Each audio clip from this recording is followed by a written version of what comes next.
ስለ ቶማስ ፓርቴ አዲስ ከተሰሙ መረጃዎች መሃል ምንድናቸው እምነግራችሁ ይሆናል። ለማንኛውም ግን ከቶማስ ፓርቴ ጉዳይ በፊት የሚቀድም አንድ መረጃ ልንገራችሁ። በተለይ አሁን ነው ይሄንን መረጃ የሰማሁት የአርሰናልን የ9 ቁጥር ቦታ።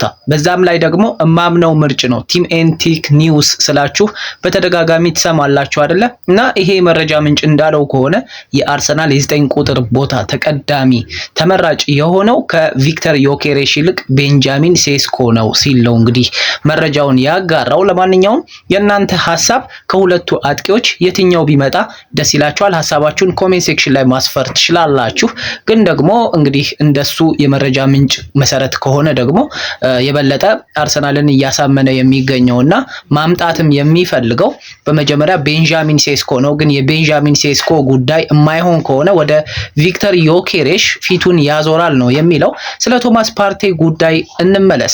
የ31 ዓመቱ ፓርቴ እንዲቆይ አርቴታ እንደሚፈልግ ጭምር ዛሬ ተናግሯል። ከዛ ባለፈ ልጁም ፍላጎቱ ያው ነው መቆየትን ነው የሚመርጠው ቶማስ ፓርቴ ቢሆን። ግን ክለቡ እሱን ማቆየት የሚፈልገው ዋን ፕላስ የምንለው ነገር አለ አይደለ? ለአንድ አመት ይቆይና ግን ደግሞ አንድ አመቱ ወይም ተጨማሪው ኦፕሽናል ይሆናል ማለት ነው። ፓርቴ አሪፍ ከሆነ ያስቀጥሉታል። ፓርቴ አሪፍ የውድድር ዘመን በቀጣዩ ካላሳለፈ አያስቀጥሉትም ማለት ነው እና አንድ አመት ኦፕሽናል ነው የሚሆነው ነው እየተባለ የሚገኘው። በሁሉም ውድድሮች እንግዲህ 51 ጨዋታዎችን ማድረግ ችሏል በዘንድሮ የውድድር ዘመን ላይ ለአርሰናል ቶማስ ፓርቴ። ይሄን አመት ያለ ጉዳት በደንብ ቡድኑን ማገልገል የቻለው ተጫዋች አይደለም።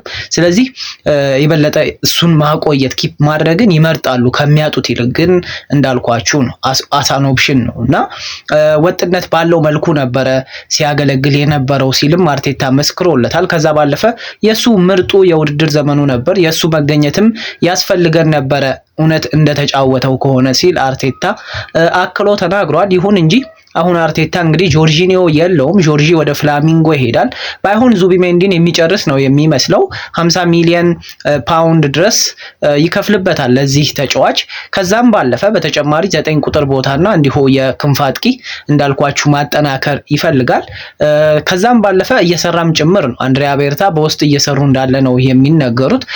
አንዳንድ ምንጮች በማድሪድ ቤት ያለውን ሮድሪጎን በውስጥ ሊጨርስ ይችላል የሚሉ መረጃዎችም ሲያወጡ ይሰማሉ። ምክንያቱም ሮድሪጎ አሁን ላይ በማድሪድ ቤት ውስጥ ያለ ቦታው ስለሆነ እየተጫወተ ያለው ደስተኛ አይደለም የሚሉ መረጃዎች በርከት ብለዋል። ግን ታማኝ የመረጃ ምንጮች ስላልሆኑ ናቸው እኔም ሰፋ አድርጌ ልሰራላችሁ ያልቻልኩት። ግን ደግሞ የ9 ቁጥር ቦታው ከሁለቱ ተጫዋቾች አንዱ እንደሚመጣ መተማመን ይቻላል ማለት ነው። ወይ ሴስኮ ወይ ዮኬሬሽ ነው። ግን አሁን ላይ የበለጠ መረጃዎች ደግሞ ታማኝ የሚባሉት መረጃዎች ያሉት ሴስኮ የበለጠ ሊመጣ ይችላል፣ ቅርቡ ሴስኮ ሊሆን ይችላል ነው እንደሚሉት ከሆነ ማለት ነው። ከዛም ባለፈ የሚመጡት ተጫዋቾች የዋንጫ አሸናፊ ያደርጋሉ ተብለው የሚታመንባቸውም ጭምር እንደሆኑ መረዳት ትችላላችሁ ከአርቴታ አስተያየቶች። ዋንጫ ማሸነፍ ከፈለክ ገበያው ላይ ምርጥ ተሳታፊ መሆን ይኖርብሃል ሲልም ነበረ አስተያየቱን የሰጠው። ይሄ ማለት ምርጥ ተጫዋች የምታገኘው ወይም ዋንጫ የምትበላው እነዚህን ምርጥ ተጫዋቾች ስታገኝ ነው እና ወይም እነዚህን ምርጥ ተጫዋቾች ማስፈረም ስትችል ነው እና ለነሱ ወደ ገበያ ከወጣህ ዋንጫው የራስ ነው የሚሆነው አይነት አዘል አስተያየትን ነው የሚሰጡ። ስለዚህ ምናትክር አይነት ተጫዋቾች ላይመጡ ይችላሉ። ምርጥና ውጤት ቀያሪ ወይም ደግሞ ይሄ ሬዲ ሜድ የምንላቸው አይነት ተጫዋቾች ነው ሊመጡ የሚችሉት ማለት ነው በተለያዩ ቦታዎች ላይ። ለማንኛውም እናንተ እንደዚህ አይነት መረጃ እንዲደርሳችሁ የፕላስ ምልክቷን በመጫን ፎሎ ማድረግ እንዳትረሱ። ከዛ ባለፈ ላይክ፣ ሼር ቪዲዮ ረዘም ስለሚል ኮፒ ሊንክ አድርጋችሁ ብትመለከቱት ደስ ይለኛል። ይመቻችሁ። መልካም ጊዜ